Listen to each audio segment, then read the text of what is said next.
minutes because uyafumanisa uba ngoku kukho nemihlabelelo esiyicorrectayo ebesiyicula futhi si-comfortable but ufumanisa uba ngoku uthi xa uyimamela kha ndifuna qala sifunde eli lizwi so that sizoyibona kakuhle le nto. Sesisima ngenyawo after siyithandazile yonke le mithandazo ebesiyithandaza. Kukhona imithandazo, khona izinto apha uProfet Voko ebezimenshina zathi zona sithe xa besingena kuzo zaneminyango eziyivulayo for uSathane. Ukuba uSathana yonke into ayenzayo ebomini bethu ayenze enegunya. Kukhona into emnika igunya. Kuyingozi ngantoni ke ngoku xa kukho into uSathana ayenza ebomini bakho ngogunya into nobungathandaza. Awuviwa umthandazo wakho. Nobungathandazelwa ngabefundisi. Akwenzeki into. Ngoba kaloku le nto unegunya. Until de wena uyazi uguquke kuThixo. Sesithi masisengele phansi. Now ke ngoku sisengele phansi siguqukile kwizinto esiguquka kuzo. Now umthandazo oshekileyo ngoba ke sishati those doors. Amen. Sivale ke ngoku la minyango ibivulekile uSathana ebengena ngayo. Simxele bayabona namhlanje your legality is null void. Mashada la baboseya siyathandaza Thixo wethu oyingcwele sikulela ukuba challenge ye spiritual warfare beke wajona imane ke ngengabikho phakathi bathi siyambule uThixo ukuba Jesus unqobile ulanda wakuyo is sitting upon the power of the victory of God. Hallelujah. Sifumene okanye beningekayichazi incwadi yesibini kwabaseKorinte chapter 18. Laphinka simulo ibonaka liswa laphinka simulo laphinka chapter yena andiqonda besendibulisile mandibulise ke kwibandla lonke elingcwele elihlanjwe egazini lemvana ikhasi lenkosi uKristu Yesu. Ndibulisa nonke sasanje olu suku lutshe lungafane belayiso elingafane nalengcwele. Siyabona le service yanamhlanje ayifana levile nayo ngiyasibonisa ba this is a new day uThixo asenzeleyo ukuthi aministarishe ukuthi ngale ndlela aministarishe ngayo namhlanje. Ndinibulisa nonke ke bangcwele egameni elihle lenkosi yami uKristu Yesu.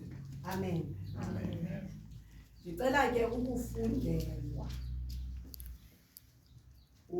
la verse 18 kwabaseKorinte lesibini chapter 3 isihloko ithi isiqhamo somsebenzi kaPawulos verse 18 ithi thina ke sonke sinobuso nje obubhenqe isigqubuthelo sibukhangela njengokwasesipilini ubuqaqawuli benkosi senziwa similise okwalowo mfanekiselo sivela ebuqaqawulini sisinge ebuqaqawulini kwanjengokuvela enkosini engumoya. Hallelujah. Amen. Uthetha ngokususwa kwesigqubuthelo. Ne? Lento yokususwa kwesigqubuthelo isuka kwi-Old Testament. Ngexesha uMoses ebeye alishiye ibandla likaIsrael anyuke intaba ayohlala insuku ayothetha noThixo uThixo amnike imithetho aphinde ehle abuya abheke ezantsi ebandleni azochaza uba uThixo uthi. But there was a day apho Moses wahlala noThixo kwi-holy mountain in the heavenly realms for 40 days and 40 nights engatyi. Xa esihla ngale mini uMoses uqhele ukwehla ayishiye imountain aze ebantwini, but this time uMoses xa esihla akahla yedwa wehla nentaba, ngoba entabeni kukhona ubuqhaqhawuli obungummangaliso. Nawo abantu xa bebona obuqhaqhawuli nobubukhazikhazi obungaka kuMoses azange bakwazi ukumjonga bazigquma. Naw ke ngoku uMoses akakwazi uthetha nabantu abatheni abazigqumileyo, ngoba abayazi le into abayibonayo. My God, kwafuneka ngoku uMoses ukuze akwazi ucommunicate kunye naye azigqume afake iveli. Abugqume ubuqaqawuli bentaba beholy mountain ahleli kuyo, ngoba akasamananga ngoku seleze wafika kule nto ebemana unyuka yentabeni kuThixo aphinde ehle aze ebantwini, aphinde anyuke aye kwintaba kaThixo in the heavenly realm, aphinde abuye aze kuThixo. This time kule nto yoba umane ngena entabeni kaSomandla kwezasemazulwini indawo, akaqondanga ukuthi intaba seyize yangena kuye, uze wangenana. Ngoba ithi incwadi yendumiso, ngubani onokunyuka aye entabeni kaYehova, ngubani onokuma endaweni yakhe ingcwele. Ithe kanti yayingeyontaba nje ye-meeting place, but it was a holy place that xa umane ungena kuyo, umane ungena kuyo, umane ungena kuyo, uyuguquka, uyatshintsha ubuwena, uyangena bubungcwele bentaba. Oh Jesus. Now when uMoses esehla selegcwele ubungcwele bentaba, bangayazi ukuthi mabayihandlishe kanjani. Kwafuneka ukuba kube khona ntoni? Isigqubuthelo. Now uthi ke ngoku uPaul ngomoya oyingcwele kweli lethi ixesha ngayo uKristu xa ifunda kwivesi ezingenhla, besithe thina sakwamkela uYesu yasuswa iveli. Uthi ke ngoko kususwa kwalo veli ikhona into eyenzekayo mama Dikani kaphinde usifundele kwakhona. Thina ke sonke sinobuso nje obubhenqwe isigqubuthelo. Babususwa isigqubuthelo. Nje sibukhangela njengokwasesipilini ubuqaqawuli benkosi. Now thina ke ngoku that iveli zange bona bakwazi ukujongana nayo ubuqaqawuli bukaThixo, ngoba bathini kwafuneka kube khona iveli. Now thina ngoba iveli isusiwe nje ke ngoku siyikhangela njengokowujonga esipilini, sijongele nobuqaqawuli bukaThixo, into leyo kwakufuneka abantwana baka-Israyeli babeyenzile. Ngoba uMoses wayeze noThixo kubo ozawuthi xa bekhontinyuwisa bejongana nobuqaqawuli bukaThixo, bakwabumele kuguquke bona bangene ebuqaqawulini bukaThixo, bathi yehle iveli. Oh Jesus.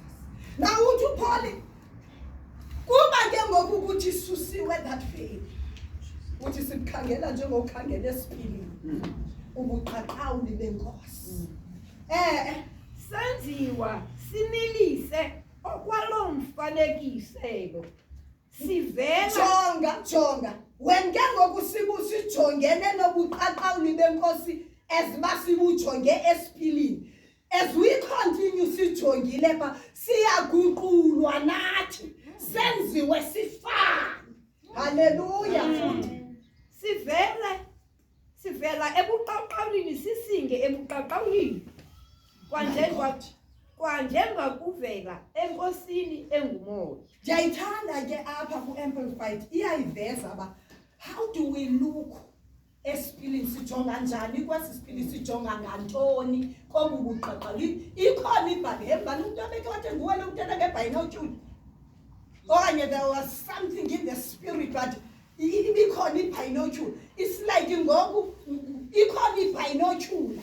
Asijongani nje, kukhona ibinocular esijonga ngayo iyayiveza le ithi, and all of us as with unveiled face we continue to behold in the word of God as a mirror.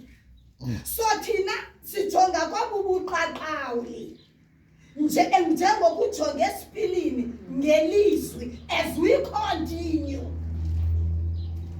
as siqhubekeke kuhlalene elizwini sijonge phi ebuqaqawulini ukhona into eyenzekayo.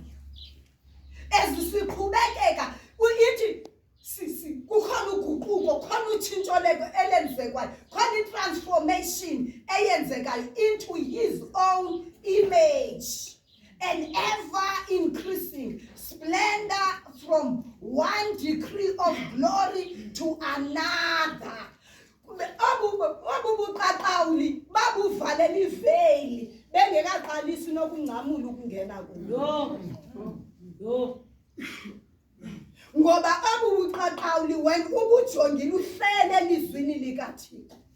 Because uYesu nomthetha ushiyileyo xa ezabashiya abafundi bakhe wathi ubani yandithanda gcinani imithetho yami.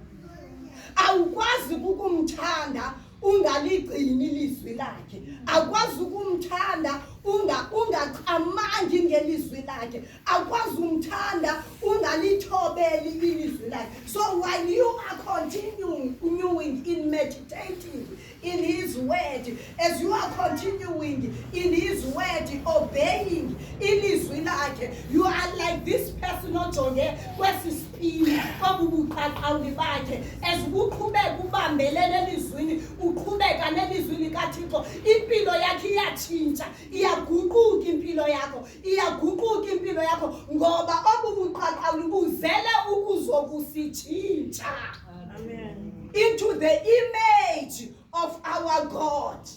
Because from the beginning, kwincwadi yeGenesis xa sidalwa, uThixo wasidalwa ngemfano nemfuzo yakhe, yalahleka egadini yase-Eden xa kungena uSathane. Kwalahleka i-identity, kwalahleka the image of God, but the very same buqaqawuli uThixo wayebuthobe ngoMoses kubantwana baka-Israyeli babuphathela iveyili. Uthi thina namhlanje iveyili isusiwe. If useneveyili elizwini likaThixo, you decide wena ukuyifake ngokwakho iveyili. Uthi siyatshintsha from one degree of glory to another. That is why kuba khona ilevel apho ungasakwazi ukuthi konamhlazi zobalwa ebusweni ba, and you say no. When ndifika kuwe mosilithi izwi lakho zaxolelwa izono zami, ndahlanjwe egazini lakho. Why ndiphinda ndilindele uba kukho izono zizawuphinda zibalwe ebusweni bakho? Uve ngoku soyiguqulwa usithi namhlazi zisuliwe ebusweni bakho,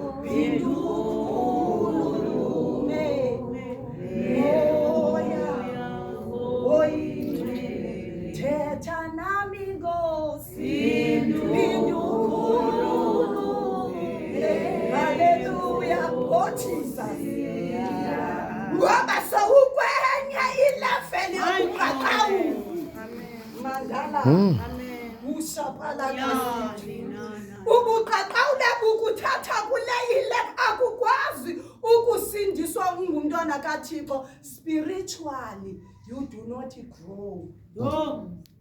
You are still in that ebhaxa. Wawukuye.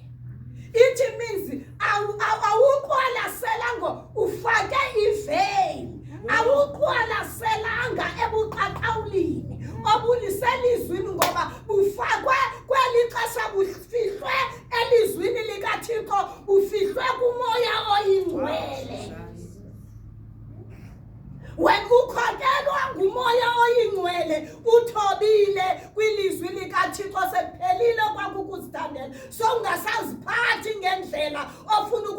uqhaqha ngayo. So mani ukuthi xa uthandaza uvuka kusasa uthi Nkosi ndiyawunikela umzimba wami, ingqondo yami, umphefumlo wami, konke endinako inhliziyo yami ukuba kube lidini eliphilile, lingcwele, elikholeke kakuhle kuwe, ukuze ndingamiliswa kweliphakathi kodwa ndibeke umila kumbi ngokuhlaziyeka kwengqondo, ngoba into ezindala ndandike ndafundisa zihlala kwi-subconscious and ayikho enye into ekwazi ukuklina i-subconscious ngelili lizwi likaThixo. Ngoba ezinye iivesi zilizwi likaThixo liliveza as amanzi, the spiritual water that it cleanses you.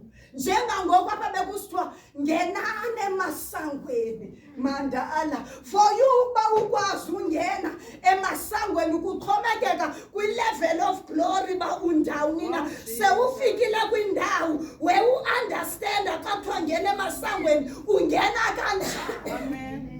Ngoba nangoku kulo mthandazo kukho abangangenanga emasangweni, not that because abafundi, but they do not know because of the level abakuyo. Because each and everything ichileka ngokwelevel okuyo.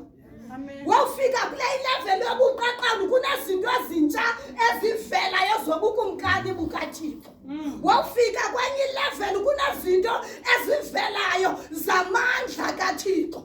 Ezungena kwenye level kunezinto ezivelayo zegunya likaThixo.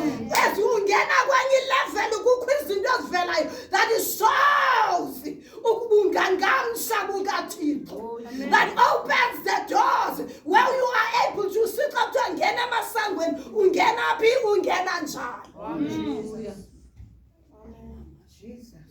Ngoba ngoku elibandla likwisizini lento baliyazi ba sifudusiwe enyameni. Thank you, Holy Spirit.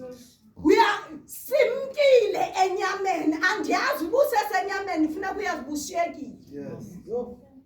Ikhona into yowuleqisa. Leqisa usengasifumana.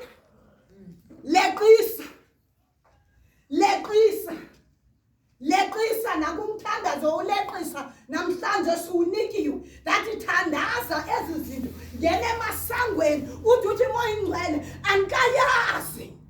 Ingxaki into yoba sowuthandaza uwedwa, you are still pretending, you are still acting as you are holy. Uyakwazi ukumcela moya ingcwele kule ilevel andikwazi uthandaza, andiyazi uba mandithandaze njani. Litheli lizwi mandingene emasangweni kungenwa njani moya oyingcwele. Moya oyingcwele siyabonga. Ungenwa njani emasangweni? Ndiyeva moya oyingcwele ebandleni ngoku kuthiwa asiphili ngokwenyama, uKristu sibizele kubomi bukamoya. Siphila njani ngokukamoya? Yes, ndiyamfunda umaRoma chapter 8 verse 16 othi hambani ngokomoya naningasayi kuyizalisekisa imisebenzi yenyama, ngoba inyama ikhanuka ngokuchaseneyo nomoya, umoya ukhanuka ngokuchaseneyo nenyama, ukuze ningazenzi izinto enisukuba nithanda ukuzenza. Moya oyingcwele, what does that mean? Ithetha ukuthini? Ithetha ukuthini?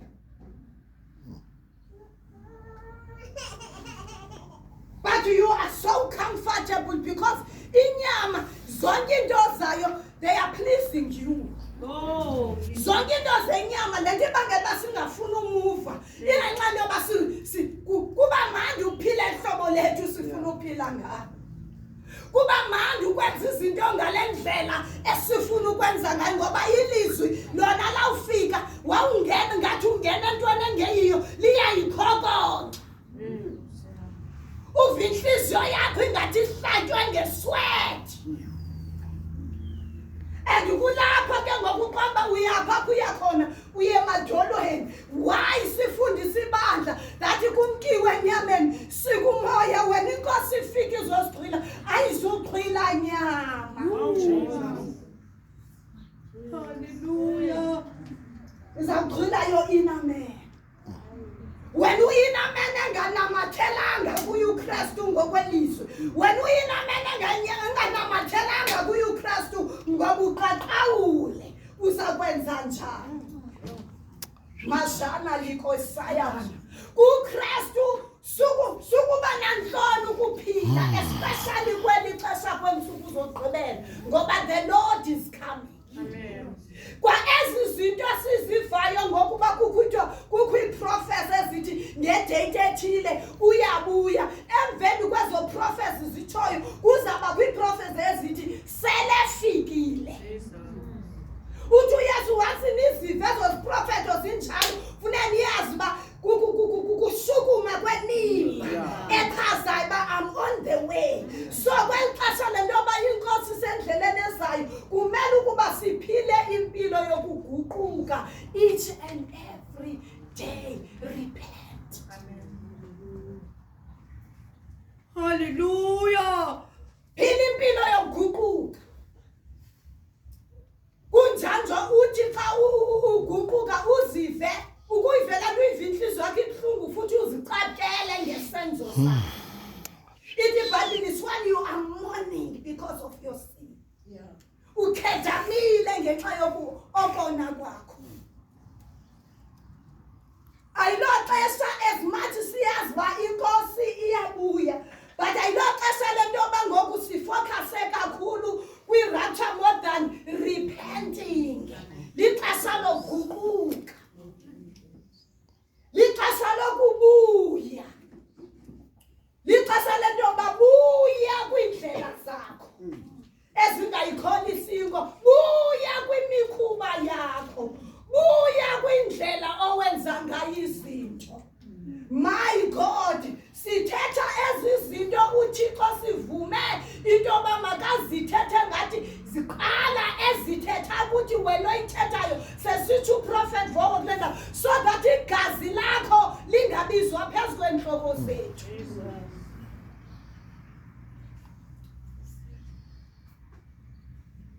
Uyazi uba igazi lakho liyawubizwa phezu kwentloko yakho. Uthe uliva ilizwi likaThixo, uthe kungekho ndlela ungafundiswanga ngayo, but you decided to be stubborn. You decided to be stubborn. And bazalwana, ayikho into engenasiphelo. Ayikho into engenasiphelo, yonke into inesiphelo. Izinto zelilizwe kuba khona ixesha lento yoba kuthiwa it has come to an end. Siyayazi zingaphi izinto zazikade zikhona ezingasekhoyo, because yezathini zaphelelwa nguThixo yedwa nezinto zakhe yedwa uThixo ezihlala kuze kube nini, kuze kube phakade. Namhlanje uThixo uzise ibandla, ufuna ibandla elinyulu, ibandla elingcwele. Eli bandla athi xa ethetha ngalo kwincwadi yeNdumiso chapter 1, athe lo bandla lamalungisa abangendawo abakwazi ukuma nawo amalungisa, because kuma abantu abangengomalungisa nje bebebulungiseni obenziwe nguThixo ngoYesu Kristu, kodwa baye bajonge esipilini, khona isipili. Abangendawo, when they want to deceive you, as in spiritual healers, zinazo izipili. Zinezipili. Kodwa kwasisisimanga sasentoba awuzusijonga nje sasipili ungaseliswanga into oqala. Why kungavele kuthile isipili kuthiwe jonge esipilini uzobona i-enemy yakho? Why suppose usele into oqala? Because why le nto uzayisela, it is connected with the spirit esisebenza ngesipili. Uyaprogranywa ngalaa nto uyiselayo so that uzobona le nto bafuna uyibone. Akamntandanayo kaloku uSathane zonke into uzithatha elizwini likaThixo. Uyayazi into yoba as long as ujonge kuYouThixo ebuqaqawulini bakhe ujonge esipilini, uzawude ube yile nto ojonge kuye. And uzawude ube yiyo le nto ireflecte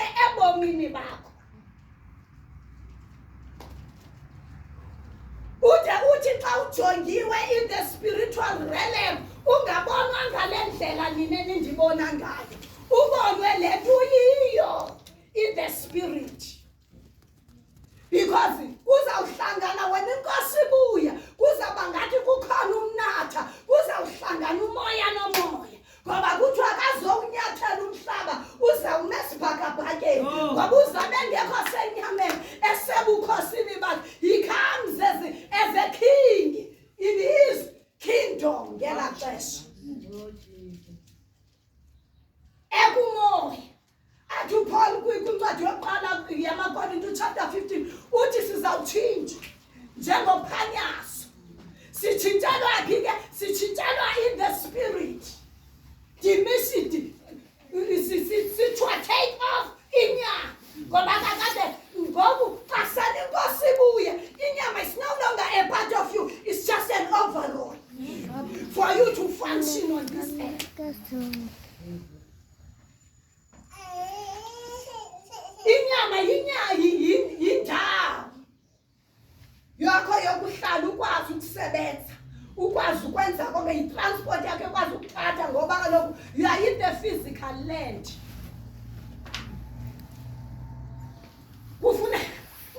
Kufuna kubonane nabantu ozawuministerisha kube ukibhoda abazayibona. Awuzukwazi ukuministerisha kubo in the spirit, le body disappearing. You are in the spirit, but you are still wearing this body, but it is dead. Amen. Because kwincwadi yesibini kaPetros uchapter 1 verse 3 uthi amandla akho buthixo asinikile zonke izinto esingise ebomeni nakwimpilo yobuthixo esithenga kukumazi lo uthe wasibiza. Yena uye wasibizela ebuqaqawulini nasesidimeni sakhe. We are called in his glory and in his excellence. While ukunenyama strive usebenzela ukuphila in his glory and in his excellence. Because xa uphila ebuqaqawulini bakhe nasesidimeni sakhe, apho uhamba khona physically or spiritually, you are reflecting his kingdom. Ngoba kahle singabantu balonto baveza ubukumkani bukaThixo, baziwe into yoba there is another kingdom and the devil knows that. Yona nto sithakatha kangaka for uba masiwe siphile enyameni singamkhonzi uThixo ngenene nangenyaniso, ngoba uyayazi uba we represent and we rising up that kingdom. And it is the kingdom of light. It is the kingdom of light. Kwindawo yokuhambayo you are just beaming his light. Amen. Ezinye indawo awuthethi njengoba ubuqaqawuli that he carries his life uvele buthi imitha yakho. And whenever that light isithi imitha yalo ubumnyama bukwazi ukumelana. Ezincwadi kaYohane isitsho isithi kuye kuverse 4 uchapter 1 ithi kuye kwakukho ubomi yaye obubomi bulukhanyiselo lukaThixo. Anibulukhanyiselo lwabantu. Uthi olukhanyiselo lwabonakala ebumnyameni, ubumnyama bakwazi ukumelana nalo. So when you carry that light, and you can never carry that light if you are not in him. Awuqwalaselana espilini that it changes you into that light. So abantu abaninzi the word bamnyiswa into yoba siqhele thina ezicaweni zethu ku-ABCD siqhele bakhona iprogram, siyayazi uba uzaqala into ethile, kulandela into ethile, kulandela into ethile, then kuze into ethile. Uyabona ke ngoku umoya oyingcwele apho wavalwa umlomo kudala. Asikwazi thina because of le glory esithinta nathi siqale apha kuloo program. But as we are changing, kwakhona ilevel apho sifika khona uyazi ukuthi yoba ndingabe kanti ndingumfundisi kanibani, ndingabe kanti ndiyi-apostle, but I am led, khona ileader yam umoya oyingcwele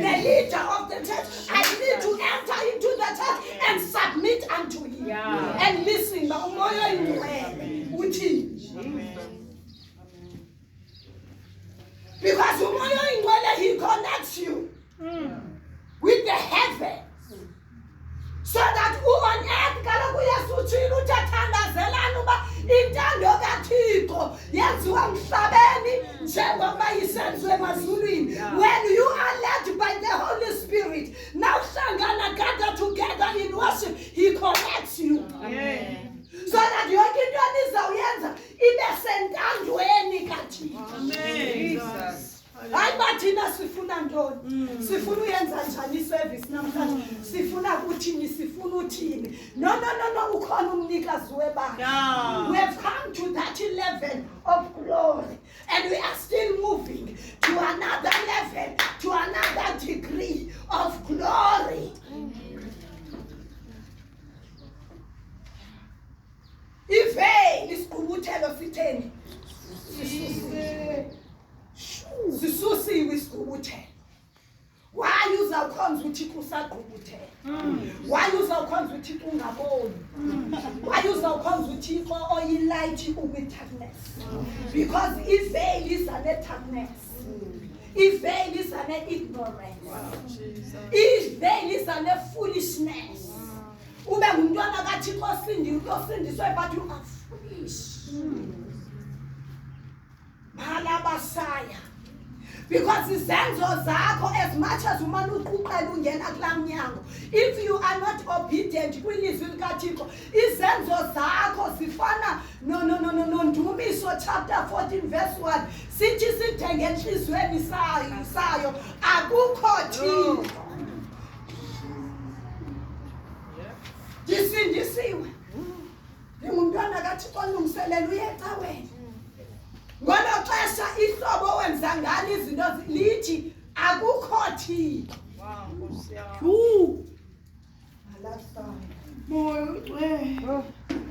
Siyayibonga inceba engaka. Siyalubonga uthando olungaka uThixo asithande ngalo. To the point entoba ithi iBhayibhile wancama unyana wakhe ekuphela kwamzeleyo, ukuze thina sibe nobomi ngaye singatshabalali. Now akuhlalwa ke endaweni enye. Apho sisiwa khona sisiwe ebuqaqalweni. Uyayazi bakudala kwakukhona umhlabelo nosithi engazi mulweni engazi mulweni Tanda ukuya khona engazi mulweni. Ukhona indawo yakho. Utsho ngale mhlabelelo uthi ndiyathanda ukuya enkazini. Andifuni uphelela kule ndawo ikuyo. Ntoba nje ndimazile uYesu, ndimfumene uYesu, but kukhona inkazimulo. Yile ngoku uThixo ayirivelayo. That is ekusindisweni kwakho ngene buqaqawini. Ushalala babosatha. Uhambe entsindisweni ungene kobunye ubuqaqawini. Continue nobomi bokusindiswa. Umane usithi ilizwi likaThixo ndinobomi ngalo, ungene kobunye ubuqaqawini. Uphuma kobunye ubuqaqawini ungene kobunye ubuqaqawini. Hallelujah. Awukwazi uThixo betshila abizinto ezisenza sibe yabona into bezitshila apha ngoprofeti wokuThixo zizinto ezisenza sibe sisisulu kuSathane. Namhlanje uThixo bevula amehlo eba as long as usahleli ku-ABC uphansi kolawulo lukaSathane, uza kulawula enze konke athanda ukukwenza. Siyakhutshwa apho kuloo ndawo yobumnyama singene kukhanyeni kwenkosi yethu Kristu, so that sisijonge esipilini sisikhangele esipilini. While sijonge esipilini siyaguquka buyatshintsha ubomi bakho. Abantu bangangaboni xa bejongile bafuma sibayi usangulama manqana bemeba hayi usangihlobela hlobo, hayi uselela hlobo namashiya akhe asathengela hlobo ebethe. But in the spirit You are no longer in the level ebebekugqibele ubekukuyo. Yaya in the spiritual realm. Kwicala likaThixo nakwicala likaSathane uyaziwa, but you are no longer that person. Mandala lababosana ngoba kukho izinto uSathane abayaba ebeqhela uzenza kuwe. But not anymore.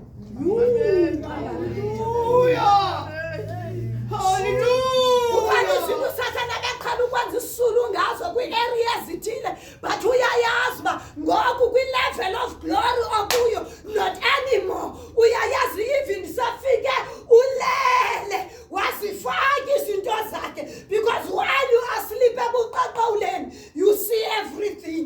Akutyisa izinto azityisayo. You need to know into about when you wake up, how do you reverse everything? Shandala lababoseke. Ngoba lempilo abubuqaqawuli ungeniswa kwabunye ubuqaqelo, unikwa impilo yobuthixo, ungeniswa kwi-supernatural life. Ngoba uThixo ungumoya. Besimane ukuva abantu abatshoyo bathi uThixo ungumoya. Abo bamkhonza kumele bamkhonze ngomoya nangenyaniso, kanti ufumanise umuntu akayazanga noba uthetha ukuthini. Akayazanga noba uthetha ukuthini ukhonza uThixo ngenyaniso. But ngoba when ukhonza uThixo ngenyaniso is when you have lost yourself. You are no longer living as ufuna. Umkhonza uThixo ngenene nangenyaniso. You are ruled and reigned by his word. Ulawulwa lilizwi likaThixo. Asaziphethanga anymore. Indlela yonqulo lwayakho alisahambi ngoba namhlanje ndithanda njani, namhlanje ndifuna ukwenza njani. No. Uhambe enyanisweni ukuba namhlanje uThixo ufuna ukuthini. And you are led by the Spirit of God. The Spirit of God naso esiba umamela umoya oyingcwele uhamba naye umoya oyingcwele umphulaphula ubulala inhlonti zenyama, njengoba uRomans chapter 8 verse 13 sithi asingabanetyala asiyiwintwa inyama uba siphile ngokwenyama. Uba niphile ngokwenyama niyakufa. Uthi kodwa uba sithi sizibulala inhlonti zenyama umoya niyakuphila, ngoba bonke abakhokelwa ngumoya kaThixo bangonyana bakaThixo. Listening to the Holy Spirit as you are allowing the Spirit of God umoya kaThixo control, ukubonisa indlela yelizwi, ukufundisa izinto zonke, ukukhonza kuyo yonke inyaniso. The very same Spirit of God sikuthi usher into the place where you receive the spirit of adoption, where you cry. To chapter 15 we say yes, a spirit sabunyana Abba Father. That is why ungena kwi-level yento babuthi bawo. Can say bawo uthi yes Lord. I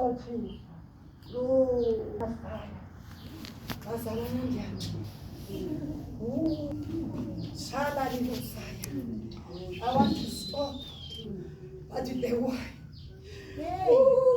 Prophet Voko ndisela ngena kula 55 ngoba ezinye zichaza kahle, but this is a spiritual milk, it's a spiritual wine. Ndisela ngena kakhulu sana ndikelesaya ixesha lindivumela ndifuna ustop, but the wine ifuna ndiqhubeke, ifuna ndiqhubeke iwine, ngoba iwine ndinxilisile ngezasemazulwini izinto. Shalala babosanda, iwine has moved you, ngoba iwine yawufika ukufuduze kwiland ibikuyo ikuse kukhona iland apha iwine ekufaka khona amancila ayayazi lento ndithethayo. Ngoba wawusela wawufikelela kulaa ndawo yokuncila, you are no longer where you were. Uqala kwakho ukuthatha iglasi yokuqala neyesibini, but you see abalesine soluthe entered in another realm of the spirit. Zanananda liyakasitolona apho songasakwazi uyicontrol imind yakho, apho songasakwazi uzicontrol i-actions. You are no longer knowing what is right and what is wrong. You are controlled by the wine, the alcohol that is in the wine.